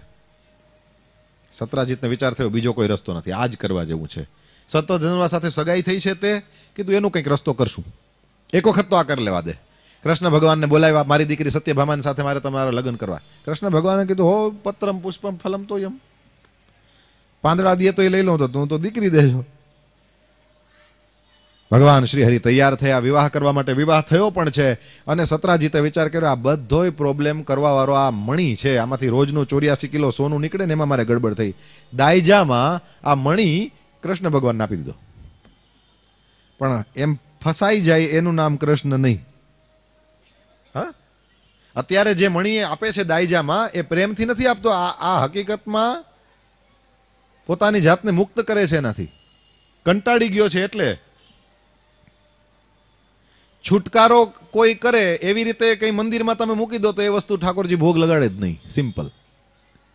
છુટકારો હોય જેનાથી ઈ થોડું સ્વીકારે કોઈ. આણે છૂટવા માટે થઈને આવી રીતના મણી દાઈજામ આપી દીધો. કૃષ્ણ ભગવાન લગ્નના માંડવામાં ઉભા થયા. હો ભાઈ, શેરો પહેરીને. ભગવાન શ્રી હરિએ મણી દાઈજામાંથી ઉપાડ્યો ને કીધું કે આ મારા સસરાજીએ મને આપ્યો છે એટલે મારો થયો, પણ હું મારા સસરાજીને કહું છું કે જે 84 કિલો આમાંથી દરરોજ સોનું નીકળે ને એ તમે હવે દ્વારકાના મહેલમાં પહોંચાડી દેજો, પણ આ મણી તો તમારી પાસે જ રાખો. પહેલા આમ જ કહ્યું હતું. વાર્તા યાદ છે ને આખી, કે માથા ઉપરથી જાય છે. હા, કારણ કે આમ એકેયની આંખમાં એવું નથી લાગતું કે આ બધું બરાબર સમજતા હોય. હા, ખરેખર મને નથી લાગતું. બરાબર સાંભળો છો? હા, કૃષ્ણએ કહ્યું હતું કે આ મણી મારી પાસે મહેલમાં રાખી દે, આમાંથી જે સોનું નીકળે હું તને આપી દઈશ. સત્રાજીત માન્યો નહીં. આટલી બધી રામાયણ થઈ, એના ભાઈનો જીવ ગયો, હવે અત્યારે છૂટવા માટે થઈને કૃષ્ણને આપે છે. કૃષ્ણ ઉભા થઈને કહે છે નહીં, મણી તો તમે જ રાખો, પણ હવે ઉલટું કરો, સોનું નીકળે ને એ પહોંચાડી દેજો. સત્રાજીતની પાસે જ રહ્યો મણી. યાદ રાખવાનું, કોઈ પણ સમસ્યાથી ભાગવાનું નહીં. દુનિયાનો નિયમ છે, જેનાથી ભાગો એ વધારે પાછળ પડે. બગીચામાં નાના નાના છોકરા રમતા હોય ને એ પતંગિયાની પાછળ દોડે. પતંગિયું હોય એની પાછળ દોડે તો પતંગિયું હાથમાં આવે ના આવે, પણ નિરાતે બેસ જાવ તો થોડીક વાર પછી આવીને તમારા નાક ઉપર જ બેસે. સંસારનું આવું ઊંધું છે. જે સમસ્યાથી ભાગવાની ચેષ્ટા કરીએ, સમસ્યા વધારે આપણી પાછળ પડે. સત્રાજીતને એમ કે હું મણીથી પિંડ છોડાવી લઉં, હવે હું આનાથી કંટાળ્યો છું, પણ એમ કંટાળો આવે એ ન ચાલે. અને ગમે એમ તો એ સૂર્યનારાયણનો દીધેલો પ્રસાદ છે. આની અંદરથી જે સુવર્ણ નીકળે છે એનાથી પરમાર્થ થઈ શકે. હવે કૃષ્ણ ભગવાને મણી પાછો આપી દીધો. સત્યભામા, જાંબવતી અને રૂકમણી 3 પત્ની. કૃષ્ણ ભગવાનને જ્યારે ખબર પડી કે લાક્ષાગ્રહમાં પાંડવોને બાળી નાખ્યા છે, ત્યારે એ ગયા ઇન્દ્રપ્રસ્થ. આ બાજુ પાછળથી શતધન્વા, જેની સાથે પહેલા સત્યભામાની સગાઈ થયેલી, એની પાસે અક્રૂર અને કૃતવર્મા નામના 2 યાદવો આવ્યા. અને એણે કહ્યું કે એલા, સગાઈ તારી સાથે, લગ્ન કનૈયા રે, તારે કંઈક બદલો લેવો જોઈએ. ફરીથી યાદ રાખજો, આવા ચાવ્યું ભરવા વાળાથી ધ્યાન રાખવું. એમાંય મોટે ભાગે આપણા ઘરે પ્રસંગ હોય ત્યારે તો આ ચાવી ભરવા વાળા બહુ આવે. હવે પછી તમને જ ખબર ન પડે, એમ જયારે બરાબર જાનને જમવા બેહાડવાની હોય ને ત્યાં જ દાળમાં અગરબત્તીનું પેકેટ નાખી આવે. સુગંધી દાળ બધાને પ્રાપ્ત થાય, બીજું શું, એની ભાવના સારી હોય. એવાય થયા જ ને જગતમાં લોકો. મેં તો સાંભળેલી વાતો છે, પણ શું મળે એનાથી? આટલા કેટલા લગભગ 250-300 માણસની દાળ અને એમાં અગરબત્તીનું પેકેટ નાખી દે, શું દશા થાય? કેટલું નાનું, એને શ્રમ કઈ નહીં, પણ આખા પ્રસંગને બગાડી નાખે ને. ઘણા એવા લોકો, એટલે એવા આવે. અક્રૂર તો ભગવાનના ભક્ત છે, પણ એનાથી રહેવાનું નહીં. અને શતધન્વા બંને જણાએ, કૃતવર્મા અને અક્રૂર બંને જણાએ ચડાવ્યો શતધન્વાને. એલા, તારી સાથે સગાઈ થઈને કૃષ્ણ હારે લગ્ન કરી નાખ્યા સત્યભામાના. શતધન્વા મૂરખ. રાત્રિના સમયે આ સત્રાજીત પોતાના મહેલમાં સૂતો હતો ત્યારે ત્યાં ગયો છે અને સત્રાજીતને શતધન્વાએ મારી નાખ્યો. સત્યભામાને બહુ રડવું આવ્યું. પોતાના પિતાના શબને તેલની નાવ ભરીને એની અંદર રાખી દીધું અને તરત જ ગઈ છે ત્યાં ઇન્દ્રપ્રસ્થ, અરે હસ્તિનાપુર જઈને એને કૃષ્ણને, બળભદ્રને બધા સમાચાર આપ્યા. આવું થયું, આવું થયું, આવું થયું, મારા પિતાજીને મારી નાખ્યા. અને ભાગવતમાં લખેલું છે, કૃષ્ણ અને બલરામ 2 જણા બધાય જોવે એમાં આમ ઓલા ઉપરના ઉઠીને હે હે કરીને રડવા માંડ્યા. અમારા હહરા મરી ગયા, અમારા હહરા મરી ગયા. એવો નટવર છે, આને બધું આવડે. પછી બધા કે હવે રહી જાવ ને, હવે રાખી દો. ઓઢે શું કામ ખબર? તમે જોયું છે ને, આમ ક્યાંક પોક મૂકે ને તો રો, આમ ઓઢી લે. એટલે રોવું ના આવતો હોય ને એમને જ અવાજ આવતો હોય ને તો ઓડિયોથી એમ લાગે કે રોવે છે. જે સાઉન્ડ આવતો હોય એના બધે એવું લાગે કે રોવે, અંદર કંઈ ન હોય. ઓઢવાનું એટલે છે આ સીધી વાત છે ને. કોકના બાપા મરી જાય, આને થોડું રડવું આવે, પણ લોકાચાર છે એટલે કરે. આ ઓઢવાનું ગોલમાલ હે ભાઈ, એવું છે. તો કૃષ્ણ ભગવાન ને દાઉજી બંને જણા રોવા માંડ્યા. પછી વળી બધાએ છાણા રાખ્યા. કૃષ્ણ ભગવાનને તો ચડી ખીજ. સત્યભામાની સામે જોઈને લાલ આંખો કરીને કીધું, જેણે મારા સસરાને માર્યા છે હું છોડીશ નહીં. સત્યભામા ખુશ થઈ ગઈ. મૂળ તો કૃષ્ણ ભગવાન પોતાનું સાચવતા હતા. ઘરવાળી ખુશ થઈ જાય એટલે એનું બધું, નહીતર કાચી રોટલી ખવડાવે શું કરી લઈએ.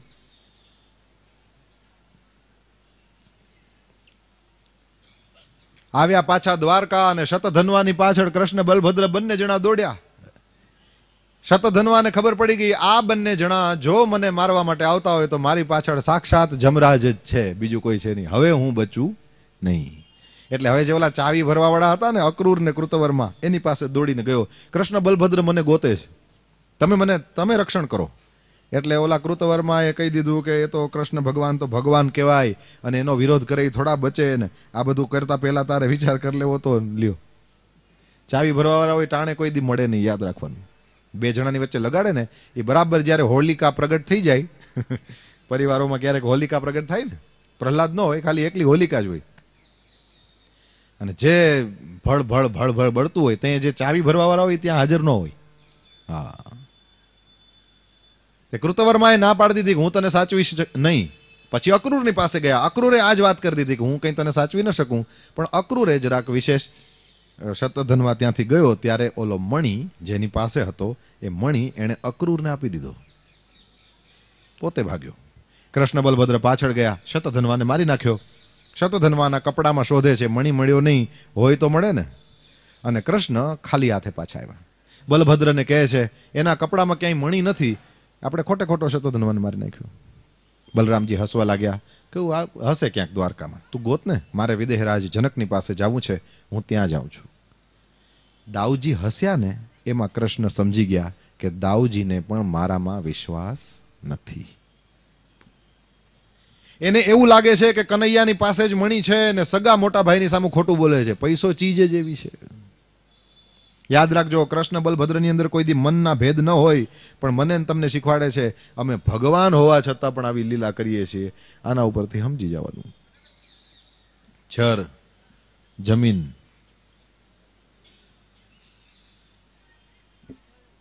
હા મને ખબર છે, એટલે તમે સમજી ગયા એટલે બોલતો નથી. ત્રણેય કજિયાના છોડ. દાઉજીને હસતા જોઈને કૃષ્ણ સમજી ગયા, સમજી ન જાય જગતગુરુ છે.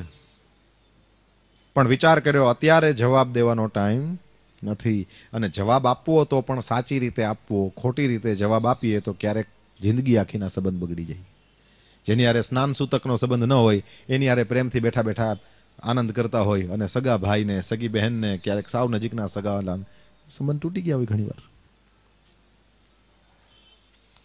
દ્વારકા ઘરે આવ્યા પાછા. જેવા મહેલમાં પ્રવેશ કરે એટલે સત્યભામા તરત જ સામેથી આવ્યા, પાણી પાયું, મુગટ લઈ લીધો, આમ તેમ બધું કર્યું.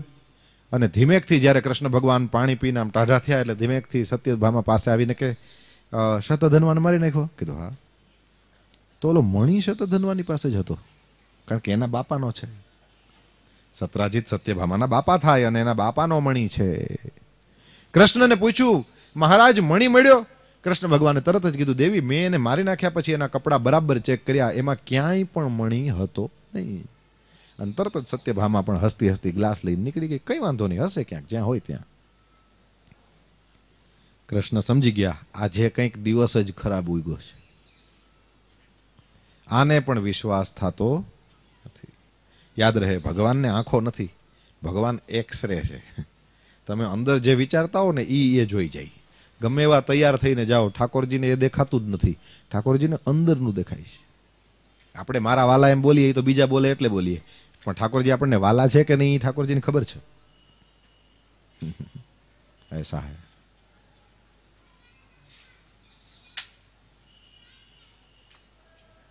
સત્યભામાના મનમાં જે હતું ઠાકોરજીને ખબર પડી ગઈ. ભગવાન શ્રી હરિએ વિચાર કર્યો હવે તો કંઈક રસ્તો કરવો જ પડે, હવે ન ચાલે. કારણ કે જે ગામ બોલતું હતું તો ગામની સામે, યાદ રાખવાનું, જે ઘરનો મજબૂત ગામની સામે લડી શકે, જે ઘરનો નબળો કોઈ દિવસ ગામની સામે લડી શકે નહીં. પોતાના જ દીકરા દારૂ પીતા હોય એ બીજાના દીકરાઓને એમ ન કહી શકે કે આ વ્યસન હારા નથી, કારણ કે ઓલો એક વાર સાંભળે, બે વાર સાંભળે, ત્રીજી વાર તો કહી દે ને કે પેલા તારા દીકરાને તો હાચવ પછી તું મને કહેજે.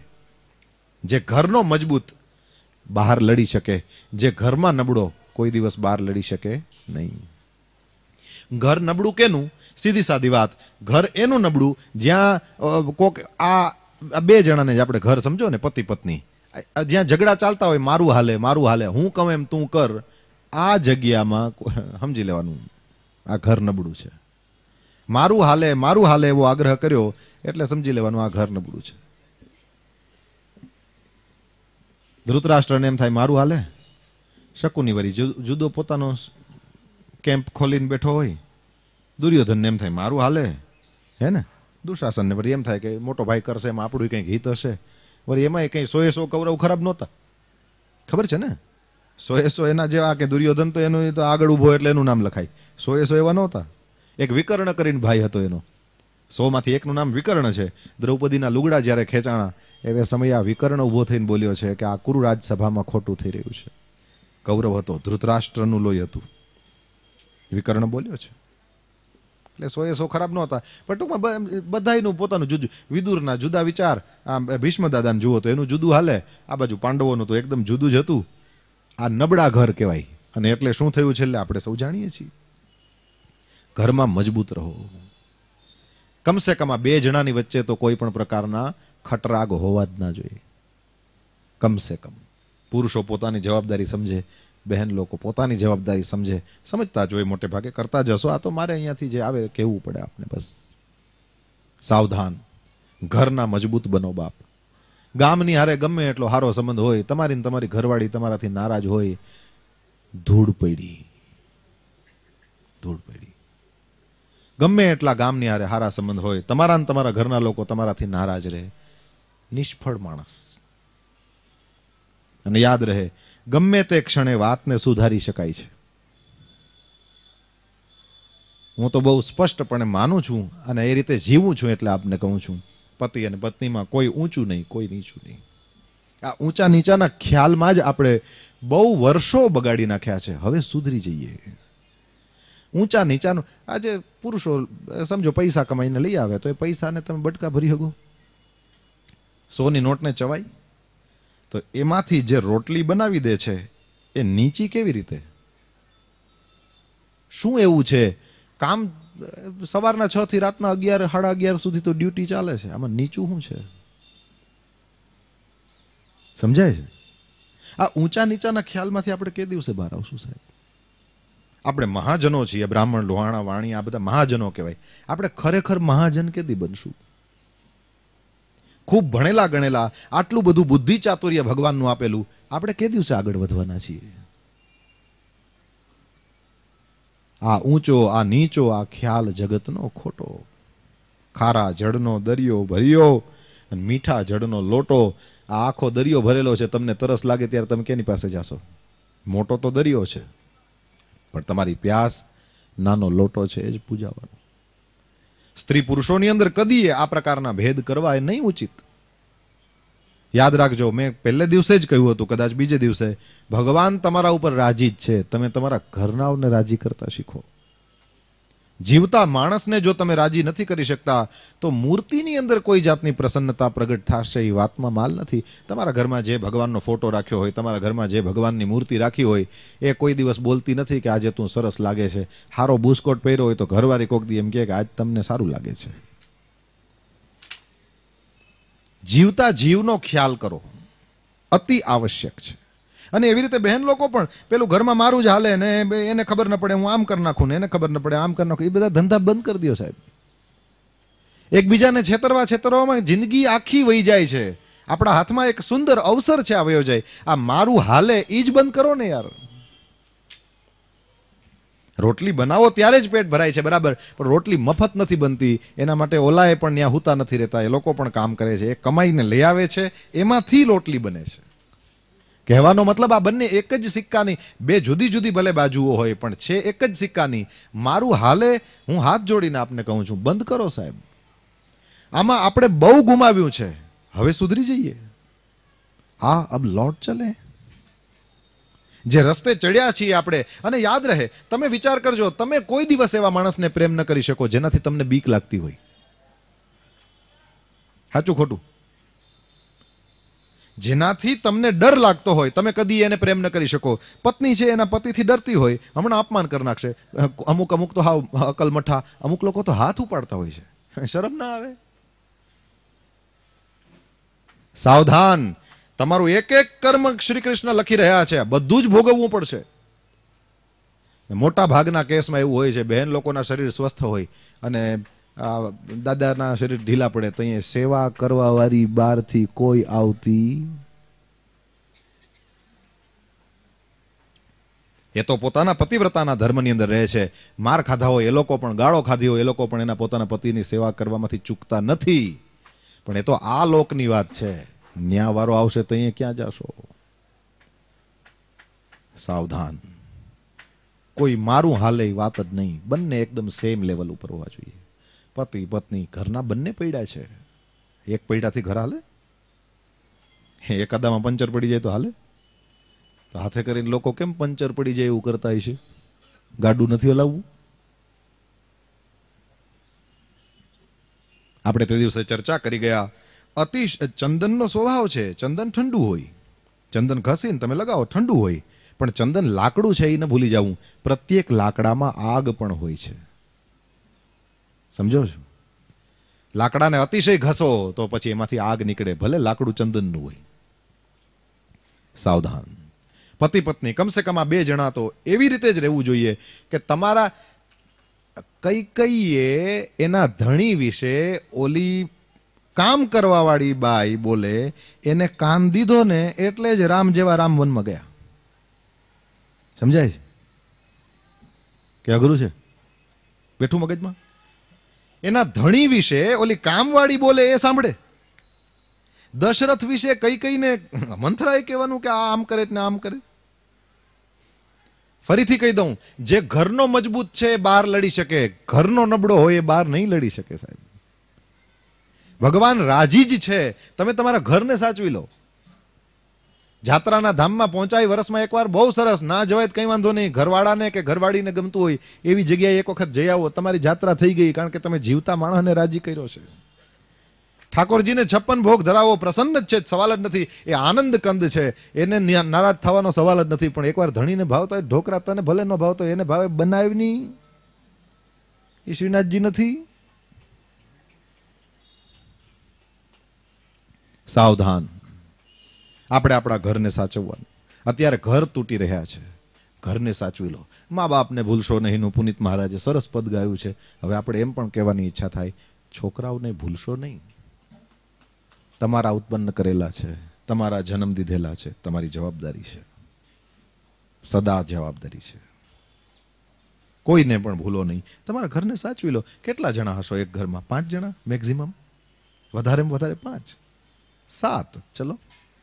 કારણ કે હવે 30 જણા હોય એવા ઘર નો રહ્યા છે. એક ઘરમાં કોઈ 30 જણા છે એક રસોડે જમતા હોય એવા એક્સેપ્શન્સ છે હજી. હા, ગામડાઓમાં જાઓ તો ઘણી જગ્યાએ છે, એક જ રસોડે 70 માણસ જમતા હોય એવા છે. 70.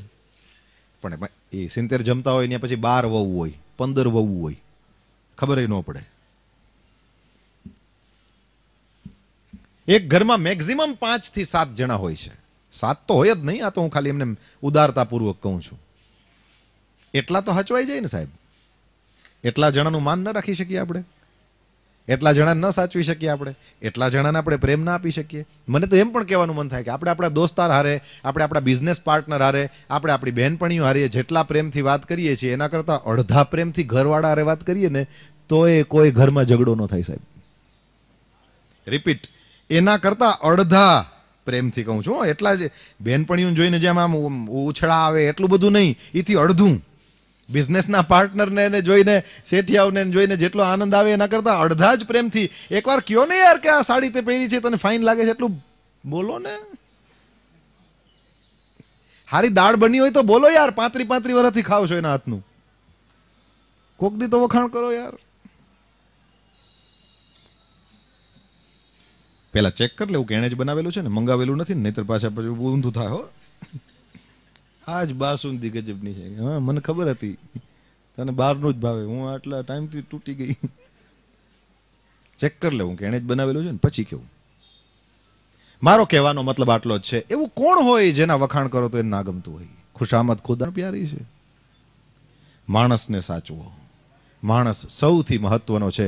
કૃષ્ણ કહે છે આ સત્યભામાને પણ મગજમાં કૃષ્ણ લક્ષ્મીનો નાથ છે, પણ મગજમાં બેઠું અને સૃષ્ટિ વિચાર આવતો એ નાખ્યું. પણ યાદ રાખવા જેવું છે, દાઉજીએ કદાચ આવી રીતે કૃષ્ણ ઉપર ખરાબ વિચાર કર્યો. કૃષ્ણ ભગવાને દાઉજી સાથે છેડો ફાડી નાખ્યો નથી. સાવધાનીપૂર્વક સાંભળો, સાવધાનીપૂર્વક સાંભળો. કૃષ્ણએ દાઉજી હારે છેડો ફાડી નાખ્યો નથી. સત્યભામાએ કદાચ કૃષ્ણ ઉપર આવી રીતે શંકા કરી તો સત્યભામાની સાથે કૃષ્ણએ છેડો ફાડી નાખ્યો નથી, કારણ કે છેડા ફાડી નાખે કોઈ દી જિંદગી હાલતી જ નથી. કેટલાક છેડા ફાડી નાખો, કેટલાક છેડા છોડી નાખો. છેડાથી તોડી નાખવાથી જિંદગી હાલતી નથી. પરસ્પર એકબીજી જિંદગી એકબીજાને હલે છે. એ તો સહન કરવાથી જિંદગી ચાલે છે. જિંદગી બહુ જિંદગી એની મેળે સુંદર હોતી નથી, તમારે કરવાની હોય છે. આ ડેપડા છે હોતા નથી, એને આવી રીતે સેટ કરેલા આવડત. તો કૃષ્ણએ સત્યભામા સાથે છેડો ફાડ્યો નથી. યાદ રાખજો, ઘરમાં એવી કોઈ પણ સમસ્યા પેદા થતી જ નથી જેમાં છેડો ફાડ. રિપીટ, ઘરમાં એવી કોઈ પણ સમસ્યાઓ ક્યારેય પેદા થતી હોતી નથી જેમાં છેડો ફાડી નાખવો પડે. એ શંકા રામને ન થઈ. શું કામ ન થઈ? એને યાદ જ નથી. એને એક જ ચીજ યાદ છે કે મારે જવાનું છે અને એને લઈને પાછું આવવાનું છે. સિમ્પલ. એ જ્યાં છે ત્યાં ખુશ નથી અને હું એનો ધણી છું, મારી જવાબદારી છે, મેં હાથ પકડ્યો છે. હવે એ જ્યાં ક્યાંય દુઃખમાં હોય ત્યાંથી મારે એને પાછી લાવવી જરૂરી છે. અને એટલા માટે યાદ રાખજો, તો ભરત રામ જઈને ચિત્રકૂટ અને ત્યાં બનાવીને પહેરી કોઈ કથા નથી. ક્યાં આવ્યું અને લગ્ન ખુલ્લા છે. શું કામ? એ પોતાની, તમે પતિ તરીકે પત્નીને પ્રેમ, માણસને પ્રેમ, વારંવાર જીવતા માણસને પ્રેમ છે. સેવા કરો, કુંડ કરો, સવા ખૂબ પ્રેમથી. પણ બાલકૃષ્ણ માતાજી જે છે એને અતિ આવશ્યક. બહાર ઘર લડી શકે નહીં. ઘરના ધૃતરાષ્ટ્ર એટલા માટે થઈને કૃષ્ણ ભગકા બોલતી નહોતી પણ ઘૂસી ગયો છે. સત્યભામ ઘૂસી ગયેલો ન સમજે. અક્રૂર પાસે ગામ સૈનિકો ફર ક્યાંય મળે, કારણ કે ત્યાં રોજ સોનું નીકળે. દ્વારકામાં રહેવાય તે ક્યાં દ્વારકા અને ક્યાં કાશી વયા ગયા. 84 કિલો નીકળે એટલે બનાવે, એની અંદર હવન કરે અને સોનાની યજ્ઞ આપે. અને થોડાક માં તો એની કયો છે રોજ સોનાની વેદ, કારણ કે એટલું બધું ગોળલા બધા દાન થતા ન સોનાની રોજ આટલું બધું તો કૃષ્ણ. એટલે એક અપવાદની વાત થઈ. આવું કોઈ દી બને નહીં ને એવી એક વસ્તુ માટે થઈને જયારે વાત આવ્યા તરત જ પોયા છે જૈન બોલાવની પાસે કૃષ્ણ હતો. તરત જ છે મણિ અને કૃષ્ણ ભગવાન બતાવ્યો કે પાસે નહોતો, અક્રૂર પાસે હતો, કાશી હતો અને દાઉજી નીચું જોઈ ગયા અને પછી દીધો. કેમ કે સતત તેમ બોલવા માંડ્યા. આ જેમ મહાદેવજી ઝેર પી ગયા હતા એના જેવું જ કૃષ્ણના જીવનમાં આ વસ્તુ છે. કૃષ્ણ ભગવાન કોઈને કંઈ કહેતા નથી. નજીકના માણસો વધારે બોલે ભાઈ. બહારના લોકો વખાણ કરે, નજીકના માણસો વધારે ખરાબ બોલે. એ તો હવે ચડી બેઠા, બાકી પેલા ચડિયું પહેરીને ફરતા. અમને ખબર છે તે હું હજી ચડી પહેરીને જ ફરે. સહન ન થાય, તમે કોઈ જાતની પ્રગતિ કરો, સહન ન થાય તો નજીકના લોકોને ન ગમે. પરંતુ કૃષ્ણ ભગવાન મને તમને શીખવાડે છે આનો યોગ્ય માર્ગ કાઢવો જોઈએ. જગતમાં એવી કોઈ સમસ્યા છે જ નહીં જેનું સમાધાન ના હોય, અને એનું સમાધાન કેવી રીતે થશે એ વિચારવાનું. મને પૂછો તો મારી પાસે તો આ એક જ શબ્દ નાથ દ્વારાની આખી કથામાં, પ્રેમ જ સમાધાન છે. ગમે તેવી ગડબડ થઈ ગઈ હોય, તમારામાં જો પ્રેમ પ્રગટ થશે તો એ પ્રેમ ગમે તેવી સમસ્યાનો જવાબ છે. ગમે તેવી સમસ્યાનો. એક દિવસ વાત અસર કર્યા સિવાય રહેતી નથી જો સામે પ્રેમ હોય. ક્યાં વાલીઓ લૂંટારો માર માર માર કરનારો, અને ક્યાં આ પ્રેમી સંત નારદજી જે નારાયણનું નામ બોલે. નારદજીનો વાળ વાંકો ના થયો, ઉલટાનો વાલીઓ વાલ્મીકી બની ગયો. આ પ્રેમનું જ તો કારણ છે. કૃષ્ણ ભગવાને સીધો રસ્તો લીધો એટલા માટે થઈને સત્યભામાના મનમાં કૃષ્ણ માટે થઈને જે ભાવના હતી, જે શંકા હતી એ દૂર થઈ. પ્રેમને કારણે થઈને જ સાચો રસ્તો લીધો એટલા માટે થઈને જ દાઉજીના મનમાં જે કૃષ્ણ માટે શંકા હતી એનું નિવારણ થઈ શક્યું. કારણ છે પ્રેમ. કૃષ્ણ ભગવાન મનમાં ડંખ રાખીને આ મણી બતાવે ત્યારે આમ આમ ખીજાઈ ખીજાઈ નથી બતાવતા. જોઈ લ્યો, મેં નહોતો કે મારા ખિસ્સામાં રાખી મૂક્યો ના, બધાને સ્પષ્ટ કીધું આ મણી છે, અક્રૂર કાકાની પાસે હતો અને હવે એ પાછો આવ્યો છે. પછી તો કહે છે અક્રૂરજીને જ મણી પાછો આપી દીધો અને અક્રૂરજી લઈને ગયા. ભગવાન શ્રી કૃષ્ણચંદ્રની આ કથાને કોઈ વ્યક્તિ જેના ઉપર ખોટો આરોપ આવ્યો હોય એ આ કથાને સાંભળે, કોઈ વ્યક્તિ આ કથાનો પાઠ કરે કે સાંભળે કે કોઈ સ્મરણ કરે તો એના ઉપર આવેલું ખોટું આડ, એના ઉપર લાગેલો ખોટો આરોપ દૂર થાય એવું અનુફળ કથન છે. 3 વિવાહ થયા, ચોથા લગ્ન થયા ભગવાનના જમનાજી સાથે, કાલિંદી સાથે. સૂર્યનારાયણના પુત્રી છે અને જમનાજીના કિનારે બેઠા બેઠા તપસ્યા કરે છે. એક સમયે અર્જુન અને કૃષ્ણ ત્યાંથી નીકળે છે. કૃષ્ણ ભગવાન અર્જુનજીને કહે છે, આ કોણ સ્ત્રી છે, તમે ત્યાં જઈને તપાસ કરો. અર્જુનજી ત્યાં જાય છે. અર્જુનજી પૂછે છે, દેવી તમે કોણ છો? કહે છે, હું સૂર્યની દીકરી છું, મારું નામ યમુના છે. આ યમુના જલની અંદર હું રહું છું અને મારા પિતાએ અહીંયા એક મને ભવન બનાવી દીધું છે. વિષ્ણુ ભગવાન મારા પતિ થાય એવી ઈચ્છાથી હું તપ કરું છું. પ્રસન્ન થયા અર્જુનજી, તરત જ કહી દીધું, કોંગ્રેચ્યુલેશન્સ. કાં? કીધું, વરરાજા જેના માટે તમે તપ કરો છો, વિથ મી, મારી સાથે જ છે. તો ત્યાંથી પછી જમનાજીને પધરાવીને દ્વારકાજી લઈ આવ્યા છે. ત્યાં કાલિંદીનું પાણી ગ્રહણ કર્યું એ કથા છે. પછી તો મિત્રવિંદા, સત્યા, ભદ્રા, લક્ષ્મણાની સાથે ઠાકોરજીના વિવાહ થયા અને આ મૂર દૈત્યને માર્યો, ભગવાનનું નામ થયું મુરારી. ભૌમાસુરને માર્યો તે ભગવાન શ્રી હરિ 16,100 રાજકન્યાઓને ત્યાંથી મુક્ત કરાવે છે. લોકોના મનમાં આ વસ્તુ નથી બેસતી. 16,100 રાજકન્યાઓની સાથે કૃષ્ણએ લગ્ન કર્યા હતા. આપણને શું લાગે, આટલી બધીની યારે પરિણ્યાથી હું કંઈ વિષય ભોગ ભોગવવા માટે? એમ મૂર્ખ જેવી વાત છે. આટલી બધીને કેવી રીતે કોઈ, આ એકમાં વાળ જો તો નીકળી ગયા, 16,000 રાખે તો શું થાય? હે, એકમાં નથી ખડવા માંડ્યા ને, હાથે કરીને પાથી આમ લઈએ, નીચે લઈએ વાળ, કઈ વાળ છે નથી ભાઈ, નીકળી ગયા. તો આમ નીચું કરે છે, એવું થાય ને? ના, એવી કોઈ વાતનો વિચાર કરવાની જરૂર જ નથી. હકીકતમાં તો એ 16,100 રાજકન્યાઓ, તમે કલ્પના કરો, રામના સમયમાં પણ સીતા માટે લોકો જેમ તેમ બોલ્યા હતા, તો આ 16,100 માટે ન બોલે? અને બોલે, હું એમ નથી કહેતો કે 16,100 હતી તે બધી રહી જાય, કોઈ એની હારે પરણવા તૈયાર થાય જ નહીં, એવું નથી. ચલો 2-5 હજારના લગ્ન થઈ જાય, પણ 2-5 હજારના થાય તો એ 16,000 છે. 10-11,000 કન્યાઓનું શું થાય? અને આ સમાજ અત્યારે જે છે એટલો માનસિક રીતે બીમાર સમાજ છે કે અત્યારે પણ કદાચ કોઈ જગ્યાએ કોઈ બહેન દીકરી સાથે ખરાબ કે કંઈ ખોટું થાય ત્યારે લોકો જો એ બચી ગઈ તો એને જ ખરાબ ગણે. જેણે અપરાધ કર્યો છે એને તો એ તો બહુ નિરાતે ફરતા હોય છે. આ બીમાર સમાજની નિશાની છે, સ્વસ્થ સમાજની નિશાની નથી. ફરીથી એ કોઈ ઊંચું છે ને કોઈ નીચું છે માનવામાં જ બધી ગડબડ થાય છે. પણ યાદ રાખવા જેવું છે, જો આ વસ્તુ બહુ વધારે હાલી તો પછી ભગવાન તરત જ ચકરડું ફેરવી નાખશે. હા, આ ડાયલ છે ઊંચું છે, નીચેનું બધું નીચે છે, પણ ભગવાન ફેરવી નાખે તો ડાયલનો વાળો નીચે આવી જાય ને. અને આ સ્થિતિ પણ આવી શકે છે. કારણ કે અત્યારે તમે જુઓ, દીકરીઓ બધી ભણે જ બહુ ગજબ, બધા તેના રિઝલ્ટ જુઓ તમે, કોઈ પણ યુનિવર્સિટીના રિઝલ્ટ હોય એમાં શરૂઆતના 10 જોડા જોવો એટલે એમાંથી ઓછામાં ઓછી 5 અને એનાથી પણ વધારે દીકરીઓ હોય. એનો સીધો મતલબ થયો આવતીકાલના એ બધી સાહેબ બનવાની છે.